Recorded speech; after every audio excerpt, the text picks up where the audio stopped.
There's no meritocracy in these companies. There's politics, there's ass kissing, and that's how you get promoted. In this job market, you need to think of yourself as a business when you're trying to look for opportunities. I'm going to be giving you guys 10 pieces of career advice that I wish somebody had given to me like 10 years ago. Would have saved me a lot of time and made me much more successful by now, but it's okay. I'm passing it down to you. Number 1, your job is your side hustle. Yes, I said that right. Your job is your side hustle. People make their job the center of their career, but one thing that people need to understand is that capitalism does not reward you being somebody else's employee. Capitalism only rewards owning your own company, owning the ladder, okay? Most people in corporate who focus on climbing up the corporate ladder end up regretting it and trying to start businesses once they get to like 50, 60, 70, because they dedicated their life to something that never really gave them the sense of security and the sense of freedom that they were looking for from their career. The only way to get that is for you to have control over your own livelihood. That's the only way for you to feel free, secure, and to ultimately win. Additionally, having a job forces you to narrow your focus onto one thing, and it forces you to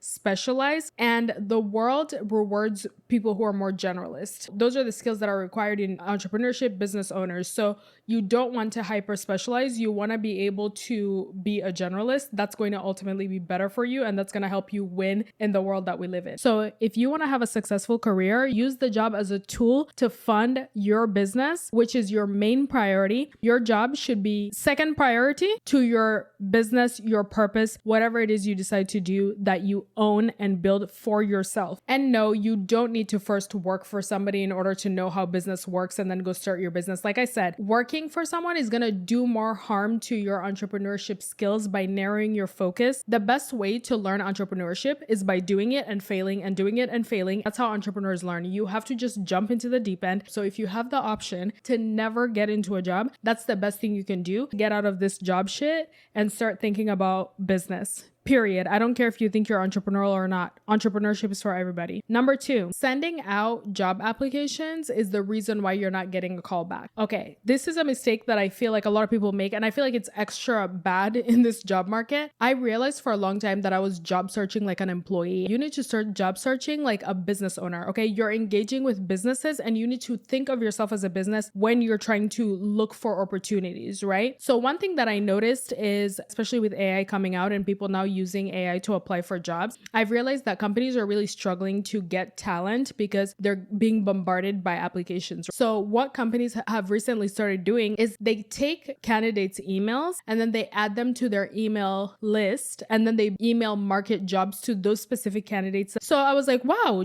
these companies are using an email marketing strategy. They're not just going with one-on-one recruiting. I mean, they were doing that primarily, but now they're really leaning into email marketing. So when I realized that, I was like, you know what? I'm done applying to jobs one-on-one. I'm going to start marketing myself, because that's what companies do. When you're not getting results with something, what do? You market yourself. When you need to be efficient about it, because there's too many jobs that I need to apply to in order to get an outcome, guess what? I'm going to spread and market myself and make myself attractive to multiple jobs. So I do that by marketing myself on LinkedIn as opposed to submitting applications one-on-one. I was able to secure a $170K offer without ever applying. I have Google in my DMs offering me interviews, and I created a whole playbook of all the tips that I have of how people need to apply for jobs in this market. If you want all those tips that I have, get my playbook. It'll teach you and totally change your mindset about how you need to approach this job search. So if you want my playbook on how to do that, click the link in the description box below. Number 3, school is quietly setting you up for failure. The reason why I feel like school sets people up for failure is because, again, it encourages you to be an employee. It teaches you how to be an obedient employee.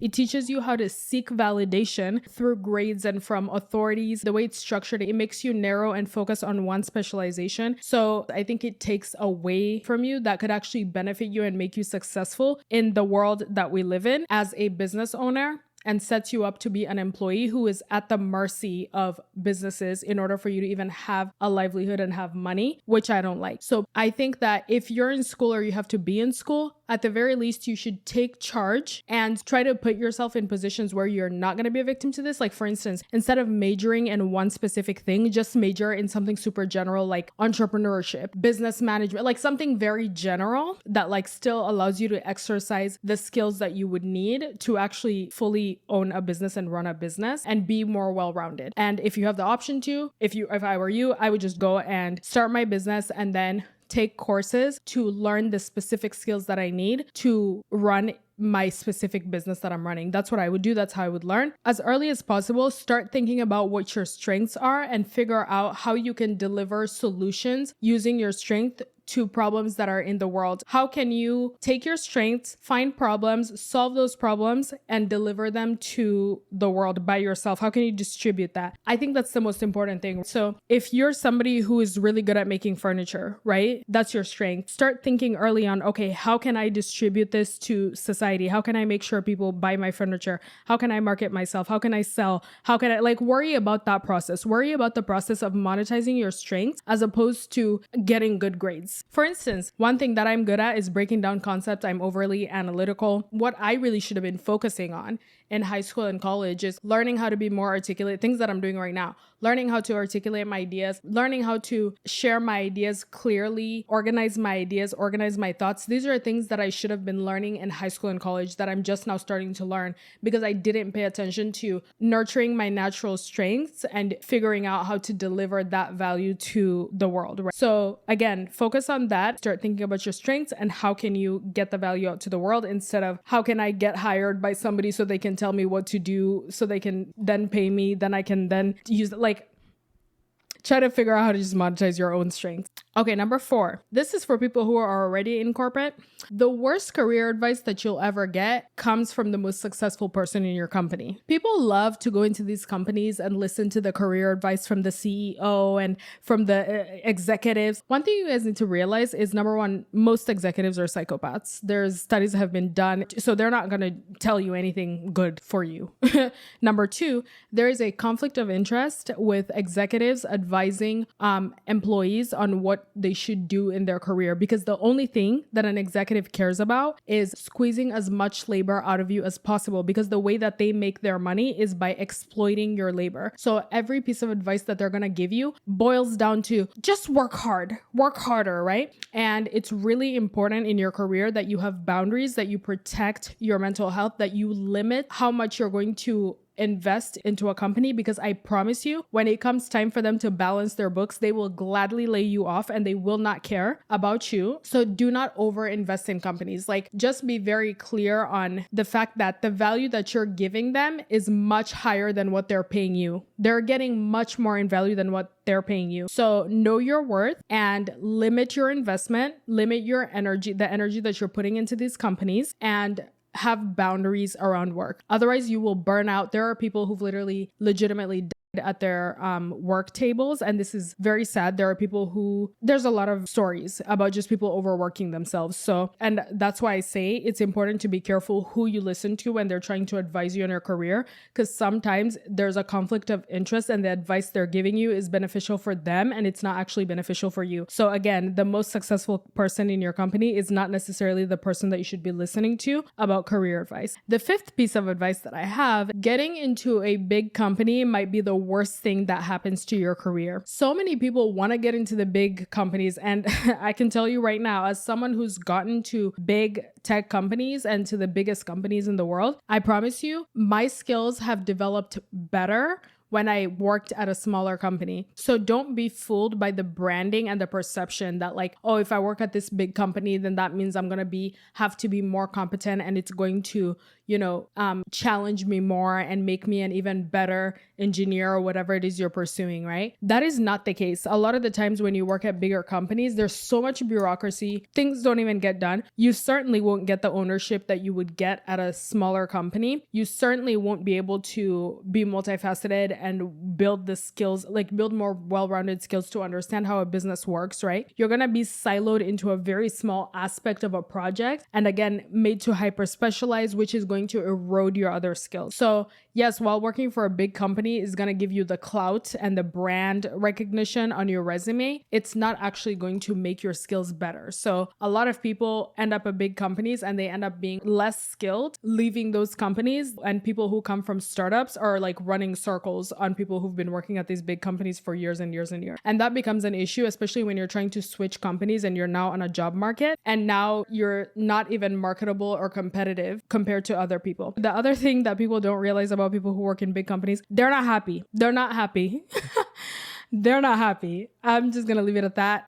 Being inside of these companies, I can tell you people are fucking miserable working at these companies. So don't be fooled by the glitz and the glam and the branding. Don't be fooled. Number 6, stop begging for titles. Okay? Stop begging for titles. Stop asking for titles. Okay? You need to realize that titles are just titles. They're not like your identity. So you need to detach these titles that you get in corporate from your identity, because literally if you're not getting promoted, you can quit and make yourself a CEO tomorrow by starting your own company, right? So titles mean nothing and your job does not define you. Stop tying your identity to the titles, because there are so many people who, when they get laid off, they've had this title for so long that it's like they don't even know who they are without that title. And then they start to have like an identity crisis. So be very careful with identifying too much with these titles. Focus more on the money that you're going to get, what you're going to get paid, than on whether it's a senior or nobody cares. Okay? Are you getting paid what you want or are you not? Just focus on that. Forget the title. And number 7, the fastest promotion you're ever going to get is at a company that doesn't know you yet. Too many people literally sit around kissing ass, fighting for their life, trying to climb up into the next level or get promoted in their current company, literally slaving, operating 3 levels above them in their current company, waiting for a promotion for like 2 years. Meanwhile, that company is extracting value from you that they don't deserve because you're operating 2-3 levels above you to demonstrate that you deserve the promotion, which by the way is not going to be given to you based on merits anyway, because meritocracy is bullshit. There's no meritocracy in these companies. There's politics, there's ass kissing, and that's how you get promoted, unfortunately. So instead of gunning for promotions, just switch companies. It's the best, most efficient thing to do. Every time I've left one company, I've been able to get offers a level or 2 levels above where I was before. So it's very easy to get promoted in that way. Just ask for the title that you want when you're looking for a job and boom, you've jumped up, right? Instead of sitting around slaving 3 levels above you just to maybe get a 2% promotion. And by the way, the promotion and the pay bump that you're gonna get will be significantly more if you switch companies than if you try and get promoted within your own company. So the most important thing I would say if you're trying to get promoted is be as detached as possible to that company as opposed to sitting around fighting for recognition at your current company. Don't do that. Don't do that. Be as detached as possible and look for opportunities at other companies. Okay, number 8. If you don't fit your company culture, good.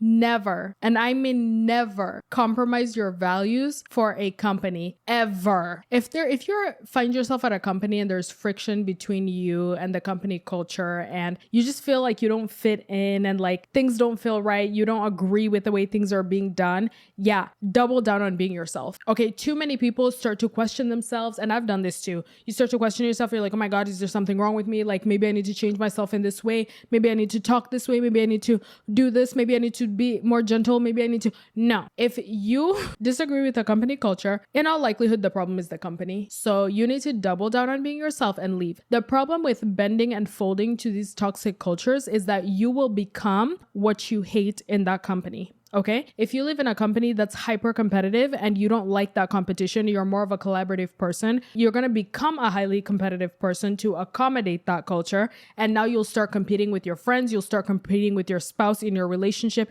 and people are going to find you freaking annoying because you're going to take that culture with you everywhere else you go, and it's going to affect your personal relationships. And no job is worth you tarnishing your personal relationships for. Same thing with if you have to be in a culture where you have to be super domineering and dominant over everybody. Again, same thing. People are going to find you fucking annoying and you're going to find yourself without friends and a 2% promotion that adds $20 to your paycheck. Was it worth it? Like, be careful what you accommodate at these companies and what you bend and fold to and how you adjust to these companies, because you may become the same insufferable person that you hate. If you find that a company does not fit in your culture, double down on being yourself until you get fired or laid off or you end up finding another opportunity. That to me is the best thing. And when you leave, you won't regret it and you'll still get to be yourself. And people will say, well, but what if the company is helping me grow? Like it's helping me develop personally. It is very rare that a company culture in these corporations that are tyrannical by nature is going to help you grow in a positive direction.